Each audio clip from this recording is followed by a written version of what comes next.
మంత్రులకు CM Chandrababu class తీసుకున్నారు. మంత్రివర్గ పనితీరుపై అసంతృప్తి వ్యక్తం చేశారు. మంత్రులు ఎవరు సంతృప్తికరంగా పనిచేయడం లేదని అసహనం వ్యక్తం చేశారు. అధికారంలోకి వచ్చి ఏడాది పూర్తయినా మంత్రుల పనితీరు దారుణంగా ఉందని ఆగ్రహం వ్యక్తం చేశారు. మహిళా ఎమ్మెల్యేను వైసీపీ నాయకులు కించపరిస్తే వెంటనే ఎందుకు స్పందించలేదని అసంతృప్తి వ్యక్తం చేశారు. ఇక రాష్ట్రంలో జరుగుతున్న పరిణామాలపై ప్రతి మంత్రి అలర్ట్ గా ఉండాలని సీఎం చంద్రబాబు దిశానిర్దేశం చేశారు. చేసిన మంచిని ప్రజల్లోకి తీసుకెళ్లడంలో విఫలమయ్యారని అసంతృప్తి వ్యక్తం చేశారు. ఏపీలో ఏ నిత్యావసర వస్తువు ధర ఎంత మేర తగ్గిందో మంత్రివర్గంలో సీఎం చంద్రబాబు నాయుడు స్వయంగా చదివి వినిపించారు. వైసీపీ కుట్రలను తిప్పికొట్టాలని మంత్రులకు దిశానిర్దేశం చేశారు.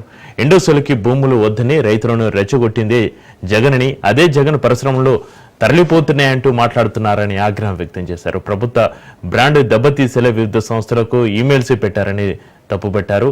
పెట్టుబడులు అడ్డుకునేలా వైసీపీ చేస్తున్న కుట్రలపై విచారణ చేద్దామని నిర్ణయించారు. రాష్ట్రానికి పెట్టుబడులు రాకుండా వైసీపీ కుట్రలు చేస్తుందని మంత్రి పయ్యావుల కేశవ్ మంత్రివర్గంలో ప్రస్తావించారు. ఇలాంటి విషయాలు ప్రజల్లోకి బలంగా తీసుకెళ్లాలని సీఎం చంద్రబాబు సూచించారు.